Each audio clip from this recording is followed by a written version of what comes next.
দেখো রিটেন কোথায় আছে বাংলাদেশে? একমাত্র ঢাবিতে। ঢাবিতে সিট কয়টা সব ধরে নিলাম, ধরো রাউন্ড ফিগারে ধরে নিলাম এখানে 3000 সিট আছে। এই 3000 মানুষজন বুঝো তো কারা ঢাবিতে কারা পড়তেছে। ধরো ক্রিম ব্রেন একদম সেই কড়া কড়া স্টুডেন্ট এই 3000-এ গেছে।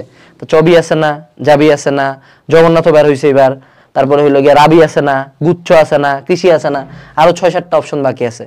তো তোমাদের কথাবার্তা শুনলে মনে হয় যে বাঙালি কার্জন হল বাদে কিছু চিনেও না, কিন্তু পরবর্তীতে এই সেম বাঙালি মানে ওয়েটিং 7 নাম্বার থেকে টানবে কিনা এই নিয়ে আল্লাহর কাছে হাত তুলে।